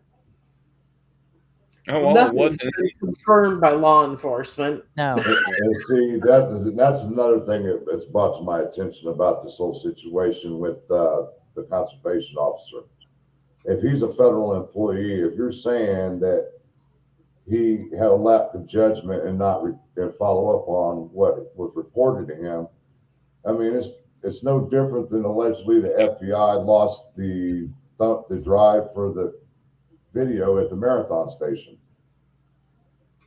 Right. If there was ever any video, you know what I'm happened saying? to that video? Exactly. Well, see, the problem is I had like 4 different law enforcement come to my place and talk to me. It's like, well, what are you coming to me for? So, well, a lot of people called you in. I was like, okay, you follow up on that, but you didn't follow up on Rich Allen. Right. Yeah. It's just got weird. Well, and the bottom line for me is how many males were known to be in the park on or near, I'm going to say, the kill zone, the day of the murders, the time of the murders, that physically could have, climbed the hills and performed the murders. How many males were known to be there during that time? And you can say, well, the McCain brothers were there and abouts, obviously flannel shirt guy, and maybe RL. But if you look at the profile, and we know from, different folks that have measured and analyzed the photo, it was not a tall person. It was not somebody over 6 foot tall. I think everyone agrees with that. And you look and say, okay, of the known males in that area at that time, there's only one that fits that profile. One. And how they could not have honed in on that from the get-go is beyond me. Well, yeah, you figure you had like 5 different males out there that day, and how come he didn't be seen by these 5 different males? Right. Exactly. But law enforcement, conservation officer, law enforcement knew he was there that day, knew he was in the kill zone area that day at the time. I mean, that to me, and then you've got Carter begging for that one more tip, begging. And why that law enforcement didn't lift up the phone and say, hey, did you read the interview sheet I did on this guy? He was there. That's a good point right there. Very good point. Yeah. I mean, look, face it. McCain is too tall. Yes. One brother's too tall. The other brother's kind of like shorter than the other brother. Right. So flannel shirt guy. Dan's the real tall one. Okay, so Dan would be out. Yeah. To me, the man on the bridge does not look like flannel shirt guy. Correct. No. Not at all. Daniel Pearson, I'm not sure on his height. He's probably about under mine, about 6 something. Yeah, I I he's was around thinking 6 he was foot. around He's 6. tall. Yeah, Ron Ron Logan Logan, was tall. tall. Yeah, yeah. he was tall. So he was about the shortest person between Flannel Shirt and Richard Allen. He was about the shortest person to come close to the guy on the bridge. And the age range of Yeah, and the- exactly. Right. Yeah. and physically knew the area like the back of his hand Yep. and physically Admitted. capable of doing the murder. I mean, you could just go on and on. He fit the profile. Yeah. He does fit the profile. The only Yeah. problem there's major issues I have right now with what we've been told. First of all, have any of the actual witnesses come out and said that is the man I saw in the trails that day? We don't know. We don't know. We don't know But- if they did a lineup either. It's like, Right. So until we get this more information released on why they believe it's him, other than what we've received in the PCA, right now, if it went to trial, it's a lot of circumstantial stuff, and I don't know that he would be found guilty. I believe, based off of information that was shared with Becky Patty, I believe, according to the DA, that they have solid evidence to convict. They better. That's Yeah. all I have to say. Yeah, They better. and we all agree the bullet is probably not enough. The unspent casing No. is not enough. And so here again, they've got the evidence. It's just it's a shame they could have had this within the first 2 weeks. Oh yeah, I agree. And I've had conversations with a few different people over the last few days, and I said, even with Purdue, I know my way around a courtroom pretty well. Yes. I've had family members that have been in trouble with the law. I've had minor traffic violations that's criminal in the state of Indiana. I've been a foreman on a jury. And once I seen that motion come out, I said, oh, I see a speedy trial coming. Yep. And I said, and people wanted to argue with me. And I said, Marion County, they don't do things like these little small hick towns. If he would have had this charges brought against him in Marion County, he would have never got these 2 attorneys, because Marion County has their own public defenders agency that works in the Marion County prosecutor's office. So, and that's another thing. I understand the man has got to have a good defense for him. Don't get me wrong. You have every right to that. But to give him two of the top attorneys out of the state, come They on. have to be I totally understand that, but it almost makes me sound like these 2 guys requested to be his attorneys. I don't think so. well, originally on the news, they said there's 2 people in Lafayette. On the bottom list, they would have took those 2 people, but it's depending on them if they want it or not. So I guess the guy from Logan Spartan and Franklin are the 2 willing to take this case. Exactly. Well, and they know if they do not assign 2, and like you said, it has to do with death penalty potential case Certification, as they well. have to have But if they don't experience. give him the top attorneys, he can go back and say, I was provided incompetent attorneys, Right. and that opens the door for the appeal. So they locked and loaded him up front. And of course, Indiana / and Delphi, but Indiana as a whole, we're paying for both ends. We're paying for the public defender, and we're paying for both those, and we're paying for the salary of the prosecutor. So and it's just like I've explained to people also, and in cases like if in most criminal trials, especially high profile, it doesn't necessarily have to be murder or anything like that. But the way I've seen the system work here in the state of Indiana is the prosecutor will automatically go to him with some type of plea agreement. And the reasoning is they don't want it. It's an average of $50,000 just to take a person to trial in the state of Indiana and upwards in Oh, cost. And they don't want to have to spend that money if they don't have to. Yes. So they're automatically going to come at him with a plea agreement. And I see that happening. I honestly do. I believe once his attorney gets a copy of these the supplemental discovery, he's going to find something in there. He's going to say, "Oh man, what are we going to do about this?" And they're going to have to approach their client and say, "Hey man, we don't know what to do about this because this is almost 100% showing that you are the guy." Yes. But you got to remember now, too, is the perfect time for these two lawyers to request the discovery. Everybody's on a gag order. They can't say anything.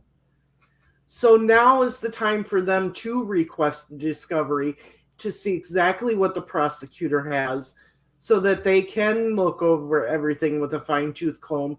No, they can't say anything to anyone about it. Yeah. You know? Well, and Frank and I were talking. The smart thing was the charges, the felony murder, because this way, all they have to prove, they don't have to prove Richard Allen did the murder. All they have to prove is that he was bridge guy. That's what they have to prove. Yeah. And Yeah. the other evidence is gravy as far as really connecting him as well. It's circumstantial, yes, but if they can prove he's bridge guy, and they can do that through, I don't care if it's voice analysis on what they have, an enhancement. I mean, every little thing that they can add to proving that, it won't be just one thing. It'll be multifaceted to prove Right. he's all they have to do is prove that he is the one who ordered them down the hill. Yes. That's it. Kidnapping. That is Yep. it. Kidnapping. And that was a smart thing to do, to charge with felony murder because of that. I was sharing with Frank. I saw a case here locally where, unfortunately, the prosecutor was out to get the big charge, and he didn't have the evidence for first-degree murder, but he charged him with first-degree murder, and it was really a second-degree murder case because they couldn't prove intent. And here again, he lost the case because the jury could not prove the intent for first-degree murder. And so I feel like, the smart thing was that the way they charged Richard Allen, they don't have to prove that he did the murders. I honestly do believe they have a clearer picture of BG. That's just my opinion, because they got 63 seconds of video and audio. And they only played you 1.8 second loop of Bridge Guy. There's more of that photo of Bridge Guy of Libby's that Libby took approaching them. Yeah. You see what I'm saying? Because originally, I do know that there was a photo out there where it showed Bridge Guy still photo, and you could just barely see the back left arm of Abby in the photo. Yes. And it got cropped out. So that told me he was a lot closer than what the video is actually showing us. I agree. I wish that camera that Kay Weber had in the trees, that deer cam, was working, and that would prove who was right there with Libby Abby at the gunpoint. Yes, but I think Randy, if they take a life-size poster cutout of RA, and they take a life-size poster cutout of him, and they take it to the bridge, the remaining bridge that's not been enhanced, and they show a side-by-side and have somebody walk him down towards that end of the bridge and show a side-by-side of the actual image that was captured. To me, that would be another piece of credibility proving, because we've all kind of seen different people that have posted similar things, but when you see a side by side of RA and Bridge Guy, you can tell it's him. And see, somebody sent me a photo with a picture of Richard Allen, a regular photo with his back to us, side by side with Bridge Guy, and said, "See, there is no comparison." And I said, "Hold on here." I said, "You cannot use that comparison because you got the picture of Richard Allen in a pair of shorts and a t-shirt and a ball cap.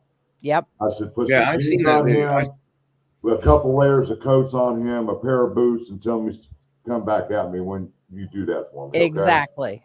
Yeah, he had baggy pants, and so that's why I said it. He had extra clothes underneath of one layer already that day if he needed to change real quick. Well, I'm hoping that the evidence that they confiscated at his home and the dug up, if they did dig up the cat or whatever they were digging up in the backyard, I'm hoping whatever evidence they confiscated that will be additional proof. Because, like I said, if they can do a multi-layer proof that he was there, maybe from the cat hair, maybe obviously from the shell casing, to have a life size of him, like Frank said, with a coat on and boots on and those baggy jeans. Oh my gosh. Because he was short, that's why those jeans looked all baggy. They were too long. See, that's the problem that I have. I'm 6 foot tall, but I got short legs. Mm-hmm. So I have to get jeans like 32, 34s that are a little longer, because if I get a 30, they're too short.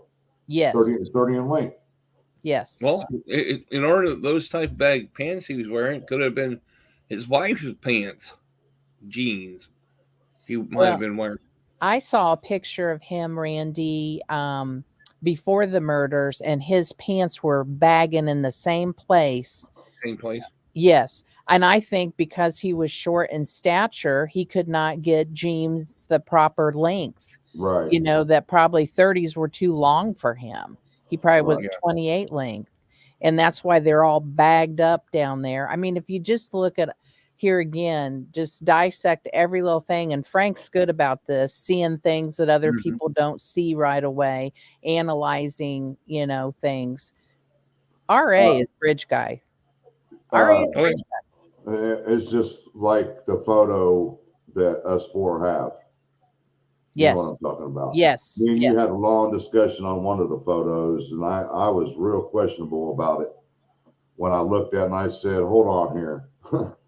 Something's not right here. It looked like one of the pieces of evidence that was mentioned throughout this whole case that they found. But when I looked at it, I said, something's off here. I mean, it was just too clean. You know what I mean? Yes. And I said, for them girls to be either sliding down the hills, running down the hills, running through the mud near the creek, there would be mud all over the place, all over their clothing, their shoes, whatever you find. Oh, yeah. And I'm kind of questionable of that one photo that we all discussed.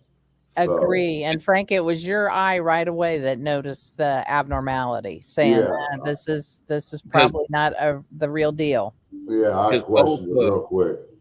Because when Jennifer and Frank came back to the bridge, their both shoes were muddy. Yes. And Jennifer's pants were muddy too. It was like, okay, you played in the mud, didn't you? Yeah. Well, I slid down the hill, so yeah. Yeah.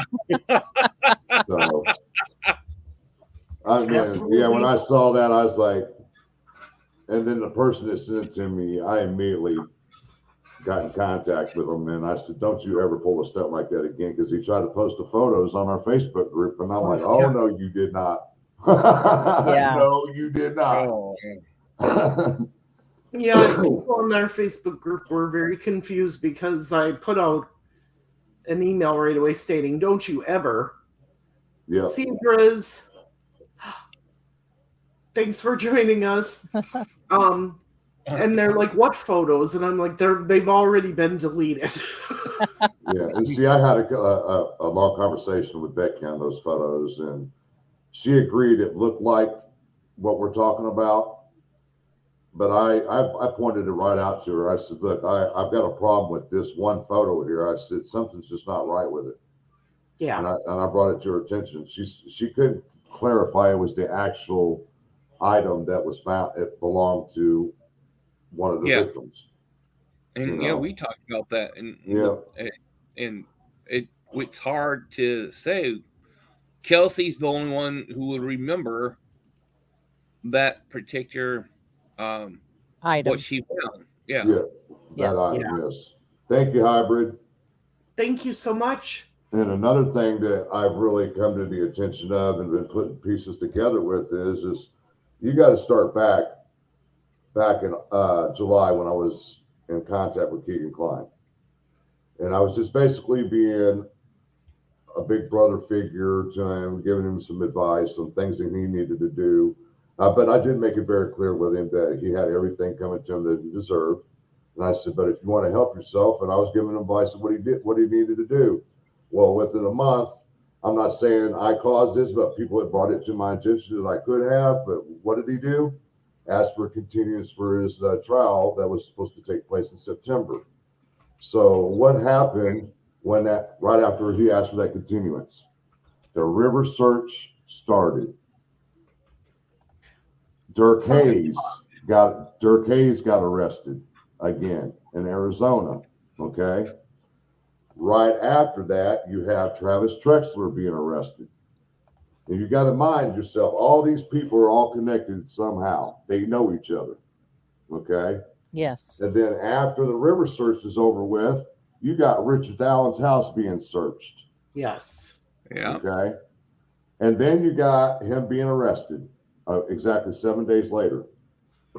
9 days later, he's being formally charged. And then you got him going to the PCA hearing that following Tuesday. Okay. And then what happens with Keegan Klein? He's filed another continuance for his trial to be moved again. Charges were dropped and amended. Charges were dropped and amended. So to me, I don't know if Ellie or the government is doing this intentionally to make it look like they're tied together. But if they're not, this is an implication to me that Keegan Klein is tied in somehow. Right. J-Locks, thank you so much for becoming a member. Oh, that's cool. And I even threw Richard Allen and Keegan in his face one time.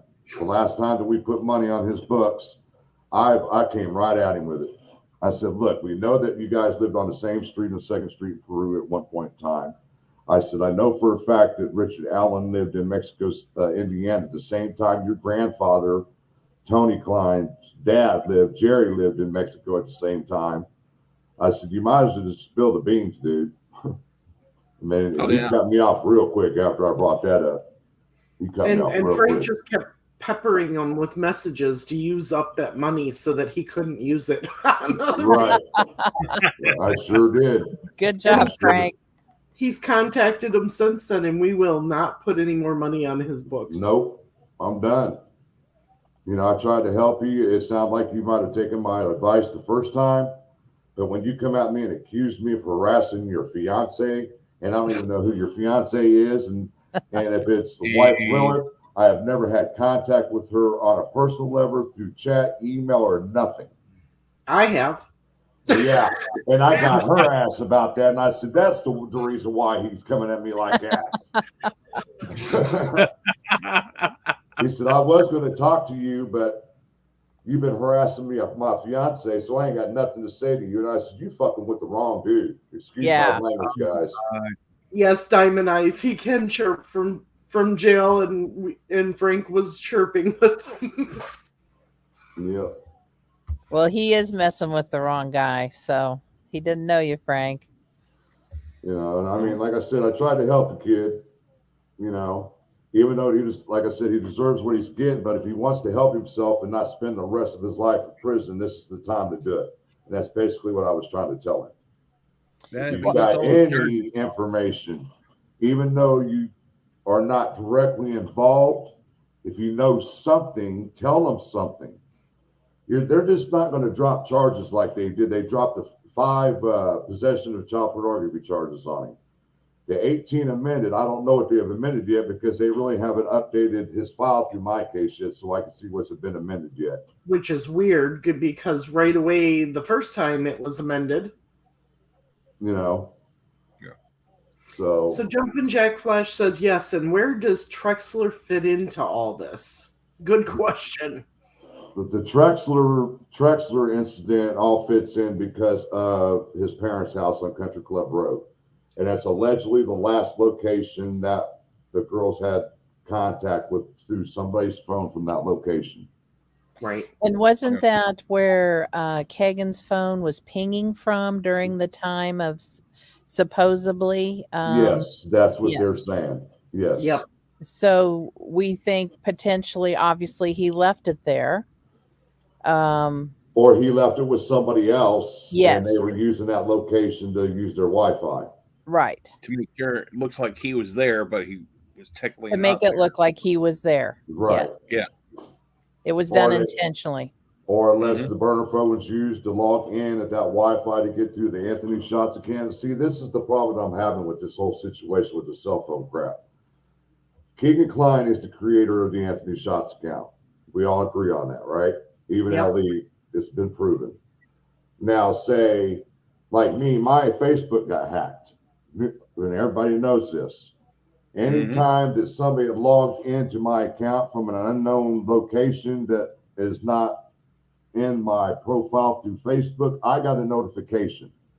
If Yep. this was happening with Keegan Klein, he would have got a notification through one of his phones that his account was being accessed from a location he knows nothing about. Agree. So he knew that somebody was in his accounts. He knew. He knew who was Oh. using it. Yeah.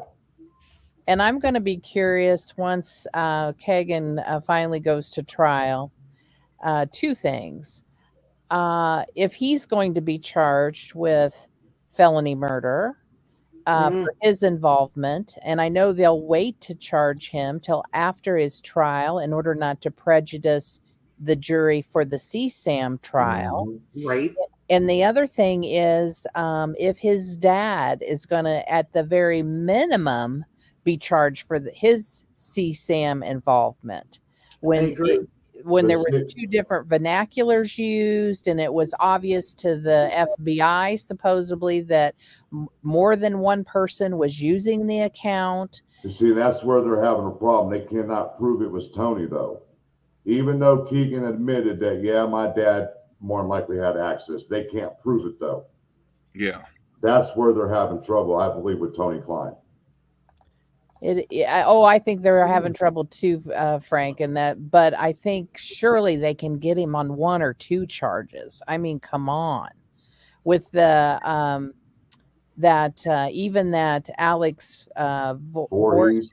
yeah, and the work that he helped do, getting some, or that he did rather, getting some, additional accounts or names or such. I mean, surely the FBI can, scrounge up one or two and prove it was him. I don't know. We'll see. Yeah. But like I said, I mean, like me and you were talking before, Purdue, it's almost to the point where I'm starting to think somebody tied to Keegan Klein in the Anthony Shots account met with Richard Allen for the burner phone at that marathon.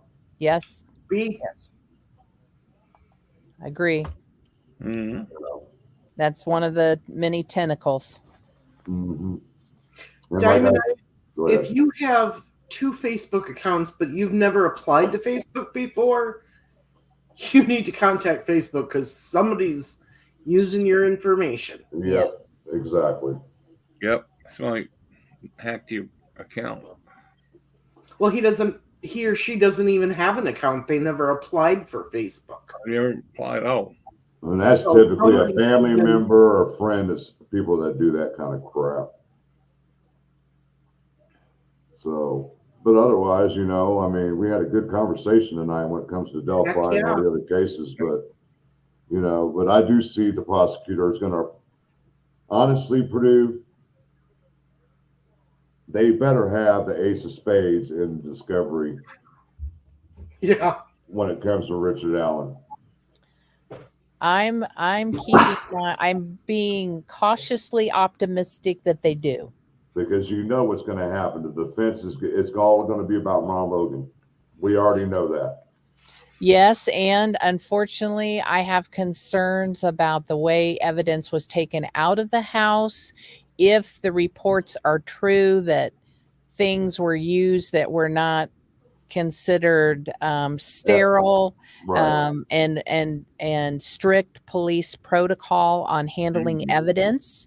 Yeah. There were reports of, what was it, not grocery bags, shopping bags and things like that used. And I just hope that the right thing was used that was in there, so they can't make that evidence inadmissible in court because of it. So there's a lot of uphill. There will be, we ought to prepare ourselves. There will be some evidence that will be inadmissible for one reason, due to a chain of custody incident, or lax, or little Yeah. variant, or somebody not reading an initial or a time stamp or something like this. There will be some evidence that will be thrown out. But even with that considered, like I said, I think we are fortunate it's felony murder, and focus on proving he was a bridge guy. And like you said, Yes. Frank, the one that said, and Marv, the one that told him to go down the hill, because that's all they need to prove. Exactly. I mean, it's awful strange that the Ron Logan search warrant got leaked, but why hasn't the return on the search warrant been released? That's what I Yes. want to see bad. Yes. That's what I want to see. I mean, why not? You guys are basically trying to sweep Ron Logan under the carpet. Why don't you just give us the rest of it to prove that he's not involved?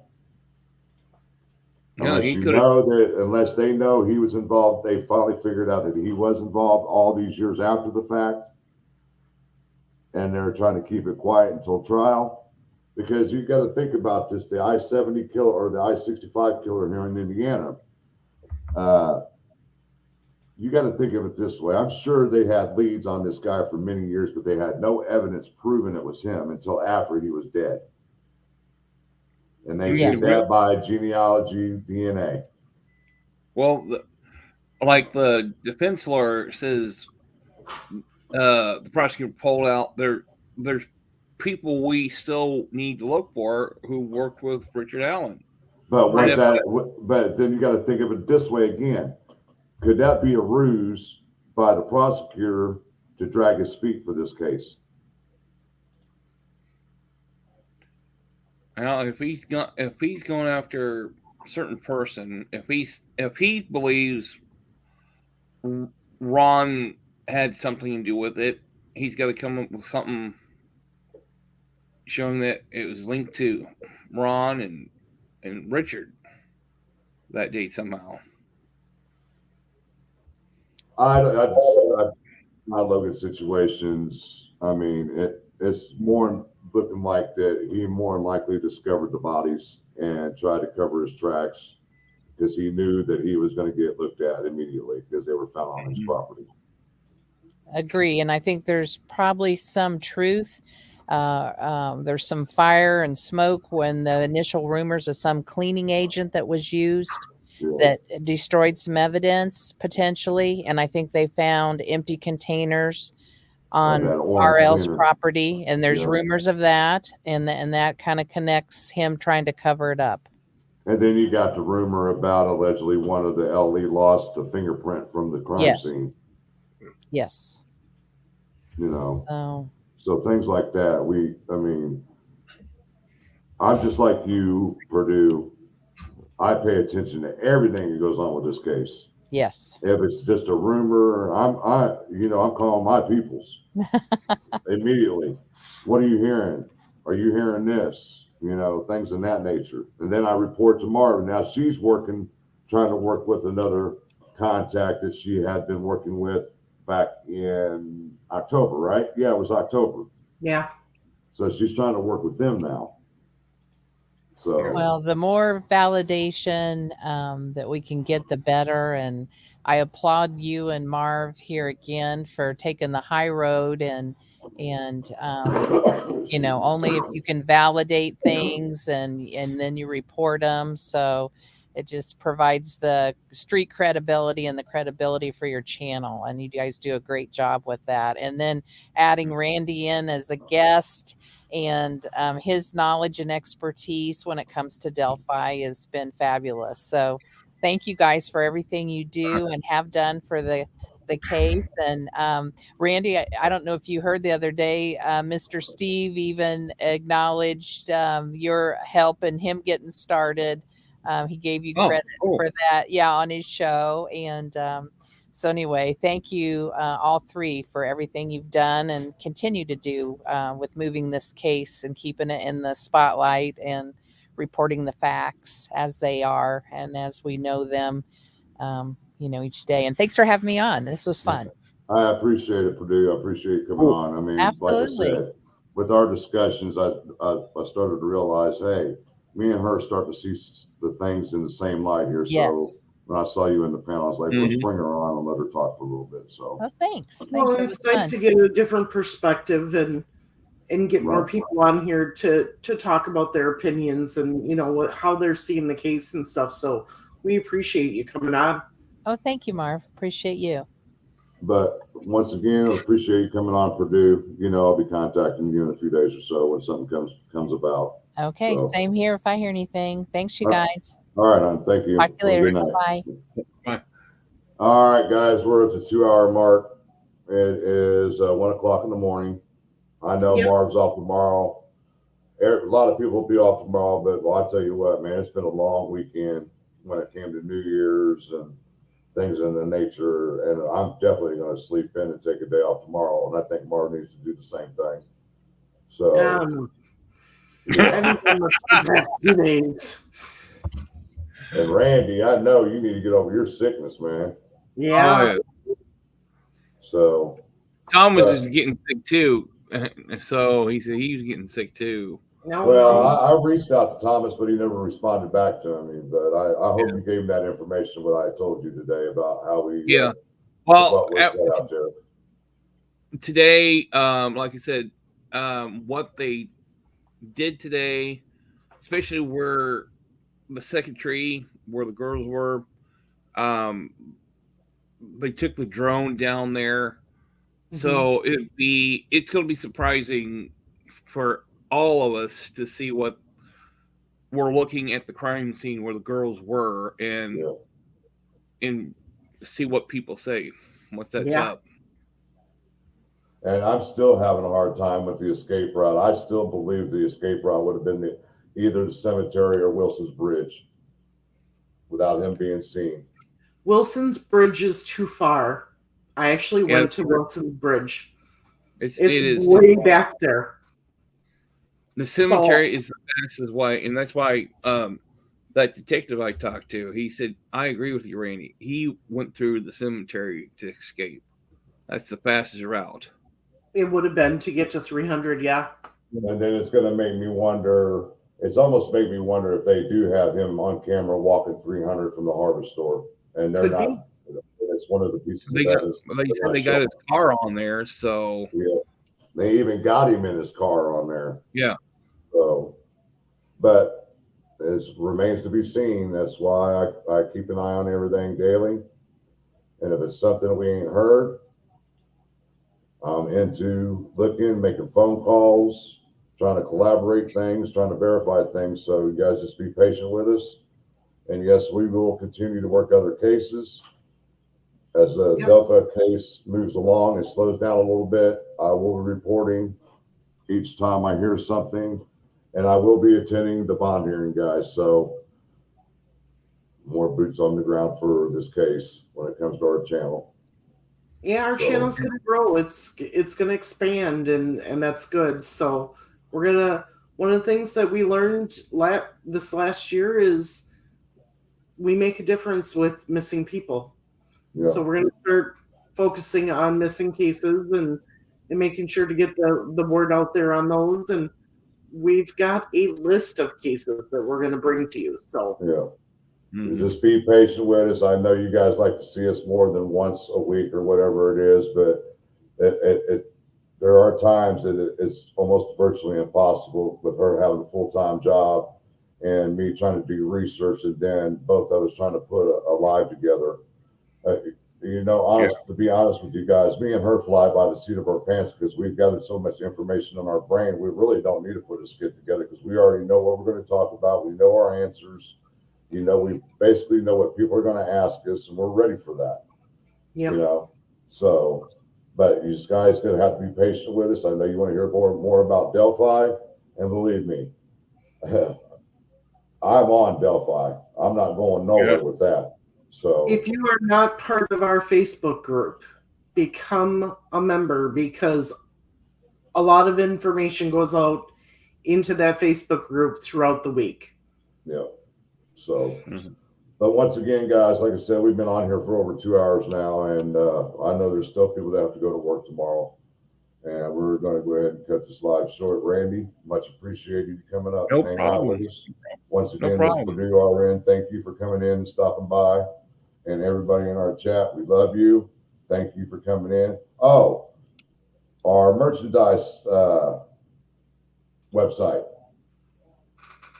And anybody likes merchandise, hoodies, t-shirts, tumblers, get out there and check out our merchandise. If you want to become a member, go to the YouTube, Facebook, or the YouTube, our YouTube channel, and click on all the information is in the description below the live. Okay. Yeah. So yeah. But once again, much appreciate everybody coming out tonight, Randy. No problem. It's nice seeing and talking to you, buddy. You know, we'll get together the next few days, or probably tomorrow or something. So. All right, no problem. But once again, Happy New Year's, everybody. Want to say peace out, one love, take care. Till next time, guys. Good night. Good night, everyone. Bye. Have a good night, everyone.